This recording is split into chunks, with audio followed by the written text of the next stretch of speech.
Hello everybody and welcome back to my channel. So today I'm out in the garden redefining one of my flower beds, well the main flower bed, because I've got some stuff over here that is like taking up so much space, and like I showed you guys in that last garden update video, I have 13 zinnia plants growing in one spot.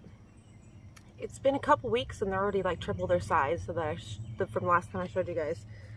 So they're going to take over that whole back part of the garden, and I had to move my salvia plant, and I'm going to move my basil and a few other things.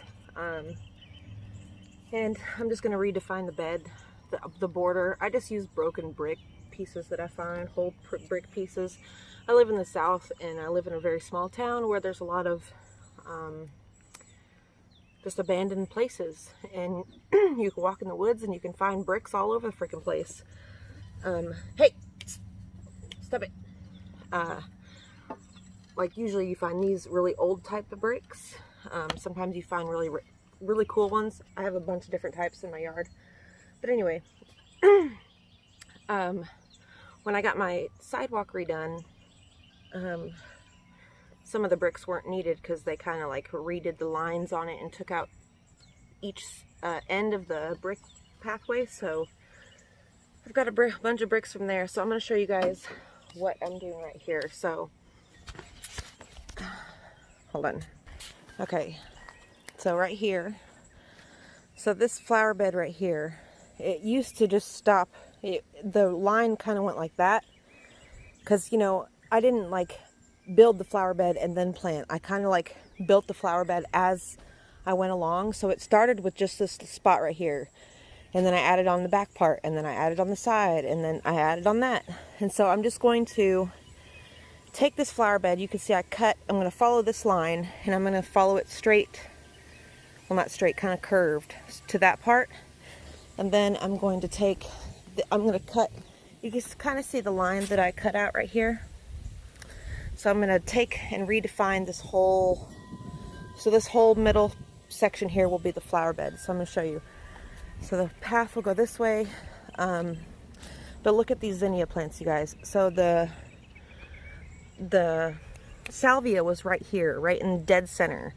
And these came up after I planted that. And so as you can see, I've got a ton. I've got 1, 2, 3, 4, 5, 6, 7, 8, 9, 10, 11, 12. And this one's got a bunch of, see, they grow in stalks. So it's gonna, like one of these plants, all of these plants right here are from one zinnia plant I had last year. I had that zinnia plant right here last year, and it was huge. It like took over this whole spot. And all these, of course, it has daisy type seeds, so it kind of gets like fuzzy a little bit when I tore the zinnia plant down, it completely put seeds everywhere. So I'm gonna cut up a little bit more of this bed, and then I'll show you my progress. Okay, as you can see, I am freaking sweating. Man, it's hot out here. So I'll show you what I got done so far. Round. So as you can see, my lines aren't exactly straight, so I'm going to go in and fix that a little bit. But see, the old fire pit was right here, so I had to fill that in.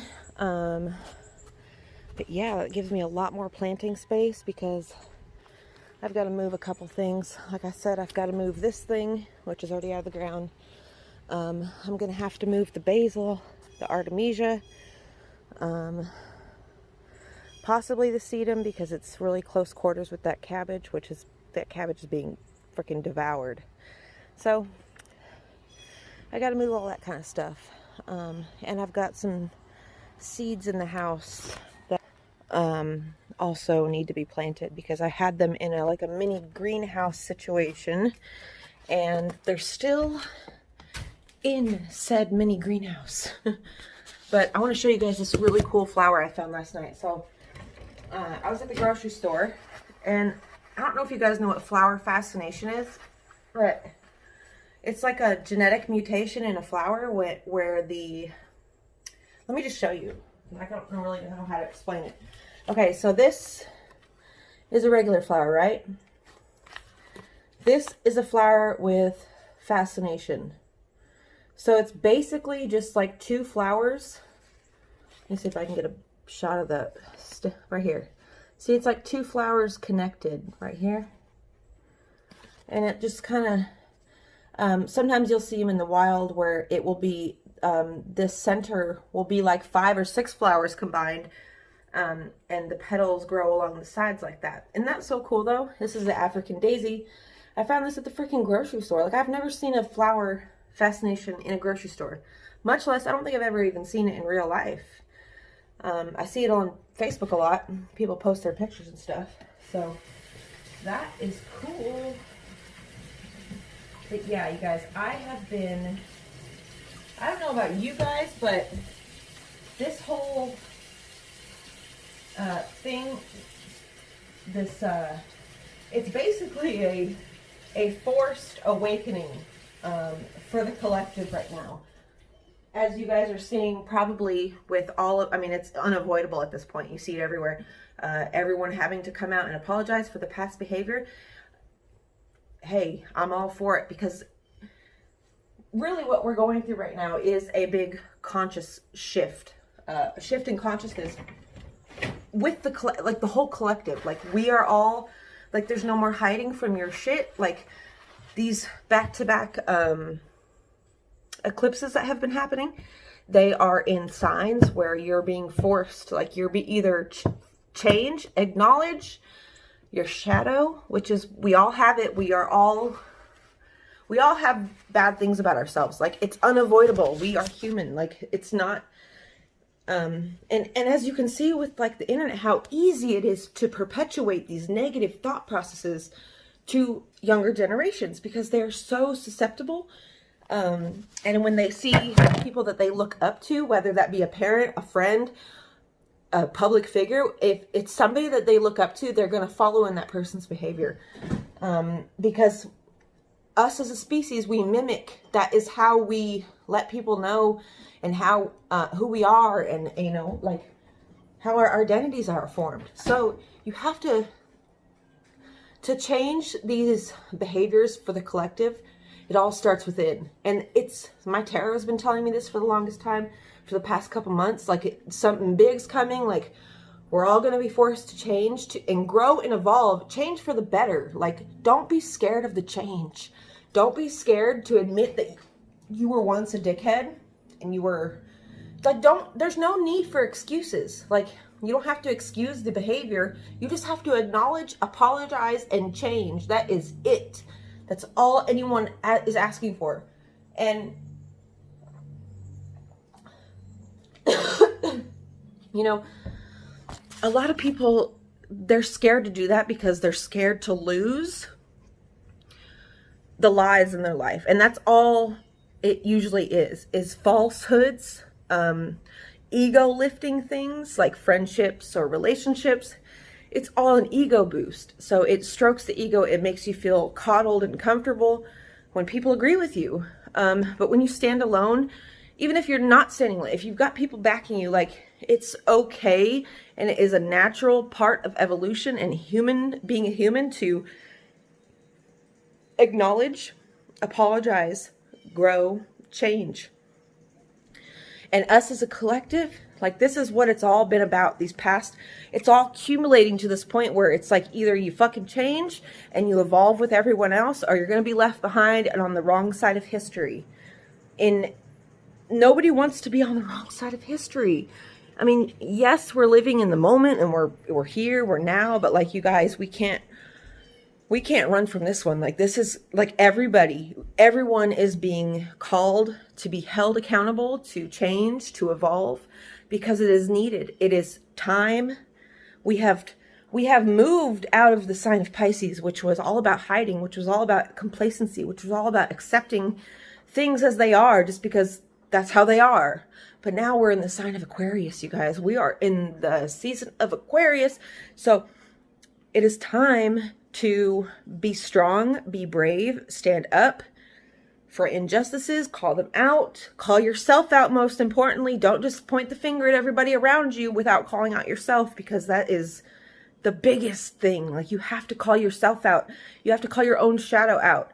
And enough people do it with themselves, within themselves, the collective changes, because the vibration of everyone individually changes, which then in turn is a domino effect on the collective. You guys, it's all happening. It's all for the better of humanity. You know, if you don't choose, if it's totally your choice to forgive these people or not, to forgive yourself or not, but forgiveness usually is not for the other person. It's for yourself. It's to accept things the way they are, whether that be a person, a situation. Accept it. And whether you choose to keep it in your life or not is totally up to you, and it's totally fine. Like, you don't have to. You can forgive somebody and then not fuck with them no more. Like, that is totally a thing. Like, you can... I just don't understand how some people are so...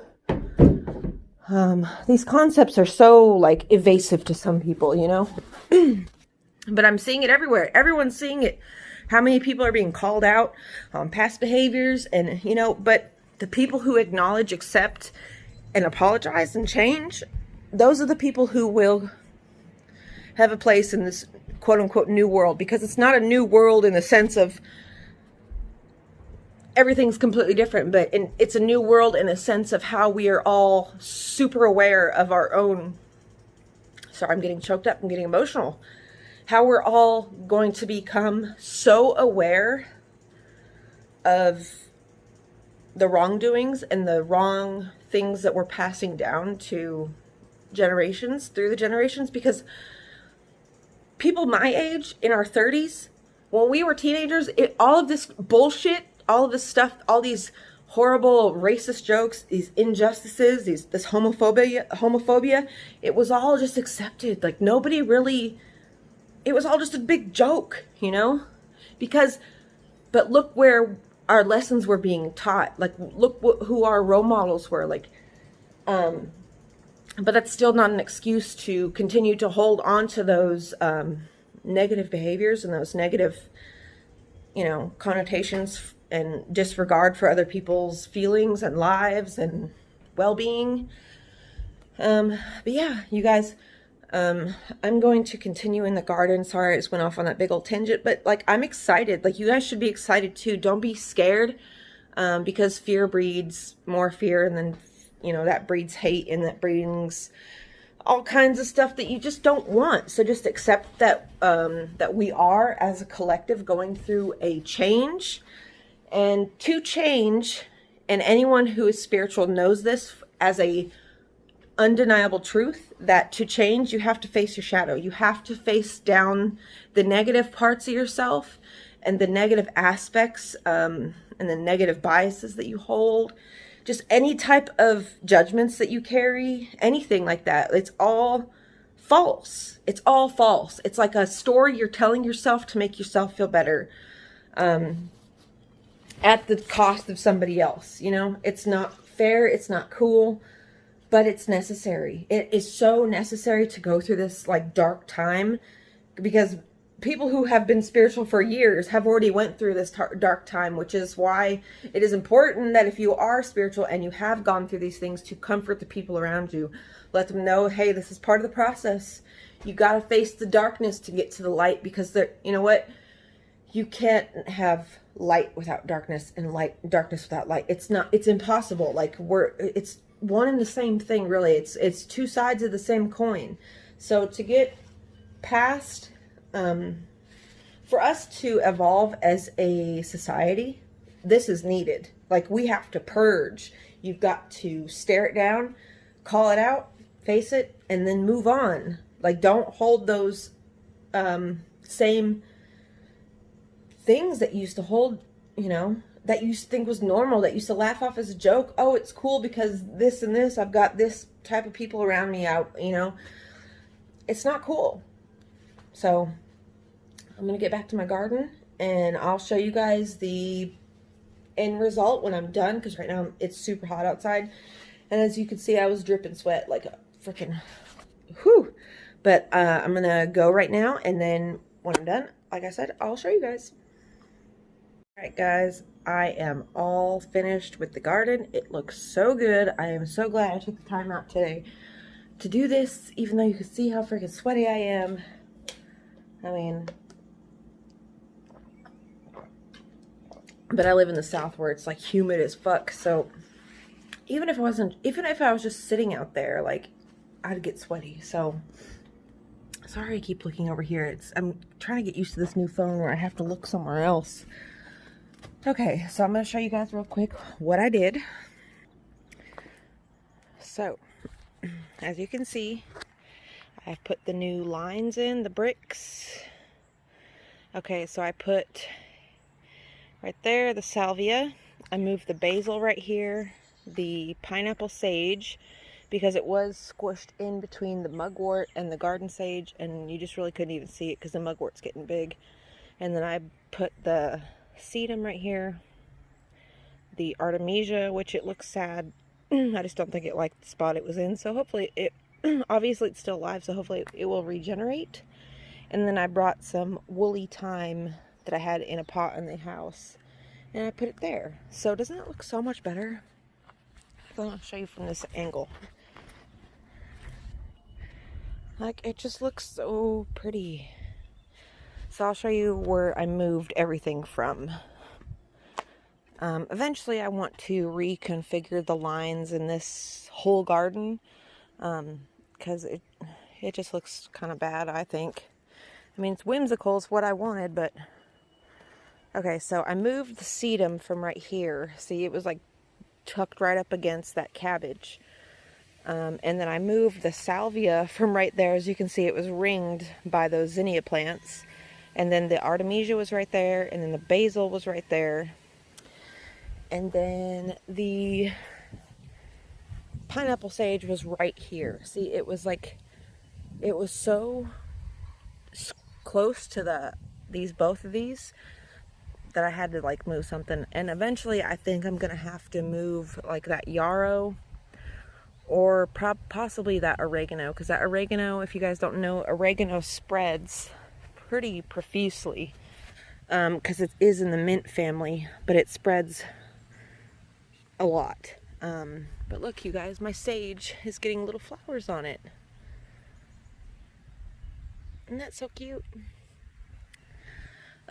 My tomatoes are growing massively, so I might have to move this lavender and this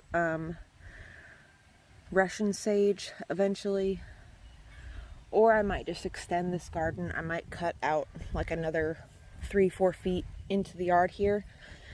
I think I might go with that route, because my garden over there is getting really packed and there's not much more space left. But that moving those plants made a huge difference. And then you could see the teepee, the morning glories and the cardinal vines have just exploded, and they're already, a couple of them are already halfway up the teepee. So let's get a couple of these little decorations over here, because these tomatoes are just like shrouding everything. And I want to put these little, see, I've got these little ceramic mushrooms. I've got this blue one. Oh, sorry, Jexie. Oh, sorry, Jexie. So I've got this pink one right here. So let's put this blue one right here. Then I've got this green spotted one. So we'll put this one over here. And then I've got these little gnomes from the dollar store. And I'll set him right here. I always have to put little decorations in my garden after I dig up a space, because my cats like to try to use the freaking bathroom in it. I've also got a yellow ceramic mushroom, a blue one right there. Oh, let's move this over here. I found these at the dollar store as well, the little markers. So I'll put this over here with this basil. Yeah, see, the pineapple sage it's gotten big pretty quick. And it's a really pretty plant. It's got like this yellow, like a yellow tint to it, different than any other sage that I have. And I've got like four or five types of sage. And then eventually I'm gonna have to move probably that Artemisia plant right there. Because it's right up against the foxglove, and the foxglove can't breathe, so if it tries to drop seed there, I think it'll have a hard time taking, because see, this is the Artemisia, and then the foxglove is just like right directly next to it. So I'm not sure yet. This Artemisia has gotten huge. It's a really pretty plant. Look, I got my little green pepper is getting bigger. For some reason though, well, obviously I know the reason is because these plants are taller than these plants. So these are shrouding, this one is shrouding these middle ones. And this carrot right here, I planted the end of a carrot, and obviously I'm not going to get a carrot this year, but it will go to seed and grow carrots. But it's like shrouding, that and this Artemisia is shrouding my jalapeno, so I might have to move that as well. I'm not sure yet though. There's a lot to be done in here. Every year it looks different. And I think it's start raining, so I am going to clean up my mess really quick and put all my tools away, because the last thing I want is my tools rusting. Every dude I know is like, you're the only chick I know who has a full tool set. Well, yeah, like, I'm crafty. I'm a crafty bitch, man. I need a bunch of tools.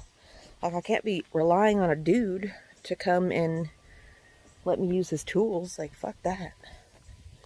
I would rather just buy my own tools so I never have to ask anybody to do anything for me. I'd rather just do it myself anyway.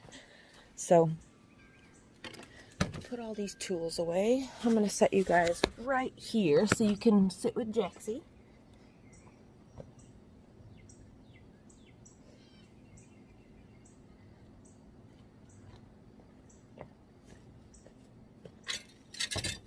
Okay, guys, I've got all the tools cleaned up, and the garden looks really good. I'm really happy with the way that looks. Actually, let me show you ornaments that I put in, and it looks so cute. And then it's tipped. It's almost the shape of a boat. It's ended with the fern, and so now the path goes this way. You can go around this way and down this way. Yeah, it just looks a little bit more cohesive and not as empty. Look how giant this sedum has gotten. Actually, a funny story about this sedum. I had it in a big terracotta pot on my porch last summer, and I didn't know that sedums died off in the winter, right? And then they come back in the summer. I didn't know that. So I thought the sedum was dead. So I took it out of the pot and I threw it in the yard. Well, this spring, when I was out there looking around, I noticed little sedum shoots coming up out of the ground. So I was like, huh, that's strange. So I looked at it, and it was the sedum from last year that I had thrown out. I mean, talk about a resilient plant. And then I just planted it again over there, and it has grown immensely. And these get flowers on them in the late summer. See, as you can see, it's already got some flower buds on it. I think those are flower buds. But they get like pinkish flowers on them. And this woolly thyme, I love this woolly thyme. I've got like 5 or 6 different types of thyme as well. And then the sweet potato vine. Of course, that sweet potato vine will get huge, and it will take over, hopefully it will take over a lot of this. And this is like a ground cover, so it will snake around eventually. So yeah, enjoyed my process of changing a bare spot into a garden bed. And hope it inspired you to go out and maybe dig up a garden bed, you know, I didn't put any, of course my type of soil is different, so everybody's soil is different. Like, you might need to amend your soil, which I know you can add gypsum.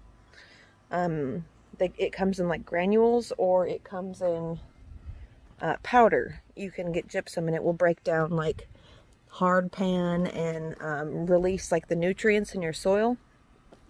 So I know you could do that if you've got difficult soil that just is like, you know, it's like kind of ashy, or it just doesn't, things don't grow well. You can amend your soil. You can put compost in it. Like my neighbor, they put cow manure in their stuff. Like, I don't do any of that because my backyard, where it's underneath a maple tree, that acts like a kind of like a compost. You can the leaves will break down and it will act as a source of nitrogen for the plant, which is always good for the plant.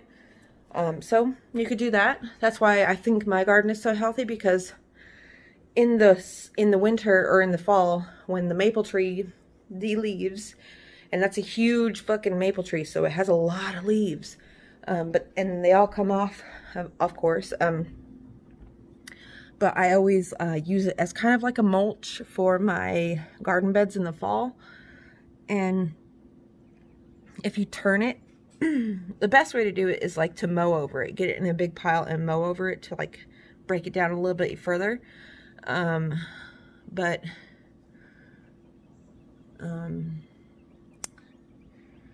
Leaves are really good for your garden.